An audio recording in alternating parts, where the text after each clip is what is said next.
जिस तरीके से उन्होंने किसी दूसरे के पीछे, और वो भी एक ऐसी पार्टी जो पूरी तरीके से कम बिहार में अपना जनाधार खो चुकी है, कांग्रेस के नेता के पीछे वो चलते दिखे, और जिस तरीके से हर जगह उनको साइडलाइन किया गया, उनके लिए गाड़ी तक वो चला लिए, पर उसके बाद भी उनके चेहरे को कांग्रेस के क्या नेता प्रतिपक्ष के द्वारा उनके चेहरे को मुख्यमंत्री पद के लिए घोषित नहीं किया गया।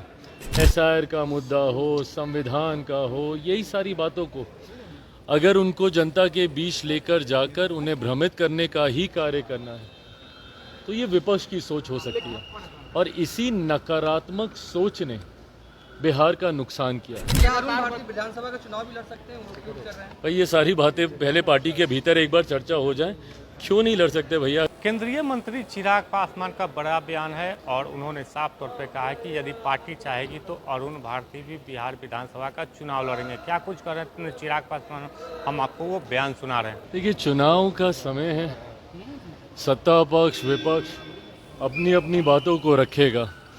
इस बात में कहीं कोई दो राय नहीं है कि जिस तरीके से बिहार में प्रधानमंत्री जी के तीसरी बार प्रधानमंत्री पद की शपथ लेने के बाद एक के बाद एक विकास की बड़ी परियोजनाओं को धरातल पर उतारा गया है, जिसमें सिर्फ शिलान्यास ही नहीं, उद्घाटन भी उसमें शामिल हैं।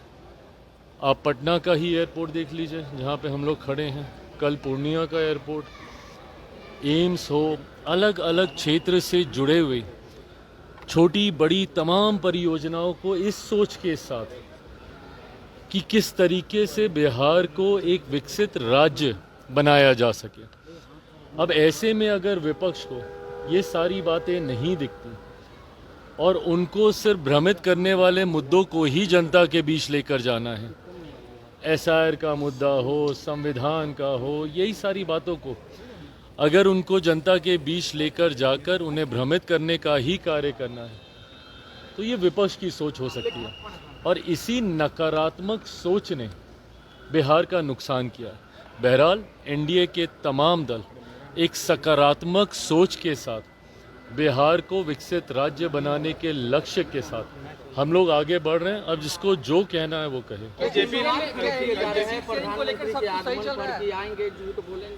और लोगों को भरमाएंगे, हॉस्पिटल भी जा रहे हैं, जो है वो नहीं कर पाएंगे। देश के प्रधानमंत्री हैं वो, आप उनकी नीतियों से सहमत असहमत हो सकते हैं, पर प्रधानमंत्री को इस तरीके से झूठा कहना, प्रधानमंत्री के बारे में अब शब्दों का इस्तेमाल करना, चोर चोरी जैसे शब्दों से उन्हें घेरना, मैं नहीं मानता कि ये उचित है। बहरहाल जनता ने हर बार जवाब देने का काम किया है। जब जब प्रधानमंत्री जी के ऊपर इस तरीके के अपशब्दों का इस्तेमाल किया गया, तब तब जनता ने विपक्ष को जवाब देने का काम किया, और आज तो पुनः हम लोग चुनाव की दहलीज पर मौजूद हैं।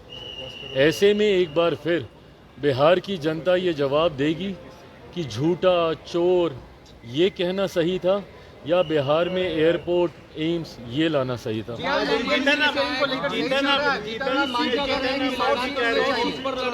रहे हैं कि 20 सीट नहीं मिला तो 100 सीटों पर लड़ेंगे, क्या कहिएगा? क्या लग रहा है? कुछ नहीं, अपनी पोजीशनिंग ज़रूर वो कर रहे होंगे, पर हकीकत है कि अभी चर्चाओं की शुरुआत नहीं हुई। लंबा समय हम लोग नए उपराष्ट्रपति जी के चुनाव में हम लोग व्यस्त थे। अब जबकि नए उपराष्ट्रपति जी ने शपथ ग्रहण करके अपना कार्यालय और अपना कार्यभार संभाल लिया है, मैं मानता हूं कि अब औपचारिक तौर पर जल्द चुनाव को लेकर, सीटों के बंटवारे, सीटों के चयन को लेकर अब चर्चा की शुरुआत शुरू होगी। ऐसे में मुझे लगता है कि इन एंटिसिपेशन ये कहना कि ये मिलेगा तो ये करेंगे, ये मिलेगा वो करेंगे, ये वो अपनी पोजीशनिंग के हिसाब से कर रहे हैं। वोटर अधिकार यात्रा के बाद तेजस्वी यादव अधिकार यात्रा पर जा रहे हैं, जहानाबाद से उनकी यात्रा की शुरुआत होगी, आप कैसे देखते हैं? शुभकामनाएं। बस इतना ध्यान रखें कि फिर किसी की माँ बहन को उनकी यात्रा में गाली ना दी जाए। तो वोट अधिकार यात्रा में उनको अहमियत नहीं मिली, इस वजह से फिर से अधिकार यात्रा निकाल रहे हैं। जिस तरीके से उन्होंने किसी दूसरे के पीछे, और वो भी एक ऐसी पार्टी जो पूरी तरीके से कम बिहार में अपना जनाधार खो चुकी है, कांग्रेस के नेता के पीछे वो चलते दिखे, और जिस तरीके से हर जगह उनको साइडलाइन किया गया, उनके लिए गाड़ी तक वो चला लिए, पर उसके बाद भी उनके चेहरे को कांग्रेस के क्या नेता प्रतिपक्ष के द्वारा उनके चेहरे को मुख्यमंत्री पद के लिए घोषित नहीं किया गया। संभवतः ये कारण हो सकता है कि अब वो पुनः एक बार फिर अपना वर्चस्व दिखाने के लिए या अपनी पोजीशनिंग के लिए एक और यात्रा पे निकल रहे हैं। पाकिस्तान का मैच छोड़ा है एशिया कप में और यकीन लगातार विधानसभा का चुनाव भी लड़ सकते हैं, वो कर रहे हैं। भाई ये सारी बातें पहले पार्टी के भीतर एक बार चर्चा हो जाए, क्यों नहीं लड़ सकते भैया? अगर राष्ट्रीय अध्यक्ष के बारे में चर्चा हो सकती है तो पार्टी के सांसद। पाकिस्तान के बीच एशिया कप का मैच चल रहा है आज, और लेकिन सवाल खड़े किए जा रहे हैं कि पहलगाम की घटना हुई और उसके बाद भारत मैच खेल रहा है पाकिस्तान से, कैसे देखते हैं आप?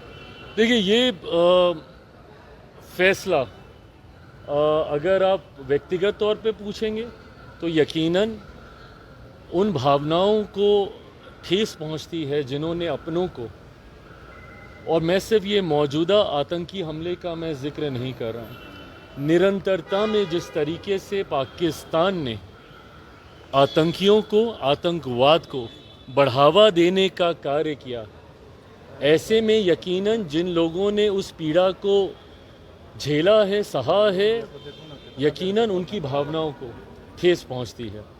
परंतु गतवा खेल भावना की सोच के साथ ये फैसला लिया गया होगा, मैं ये मानता हूँ। इस फैसले में मैं, मेरी पार्टी, हम लोग शामिल नहीं थे, तो मैं अधिकृत तौर पे नहीं कह सकता, पर ये कहा जाता है कि खेल भावना, स्पोर्ट्समैन स्पिरिट जिसे कहते हैं, वो इन तमाम चीज़ों से उठकर होती है। उस भावना को भी ध्यान में रखना चाहिए, और कुछ ऐसी चीज़ें हैं जिनको सरहदों में नहीं बांधा जा सकता है, संगीत हो, कला का क्षेत्र हो, इन सारी बातों को। पर हाँ, अगर ऐसे में किसी भी भारतीय की भावना आहत होती है, उसको ठेस पहुंचती है, तो यकीनन इस खेल से जुड़े हुए नीति निर्माताओं को उस भावना का भी ध्यान जरूर रखना चाहिए। आप लोग सीटों को लेकर बातचीत कर रहे हैं कि प्रभु सीटों पर लड़िएगा आप लोग कोई ऐसा नया जवाब नहीं है जो मैं आपको इस सवाल का दूंगा। जब बातें होंगी, जो फैसला होगा वो आप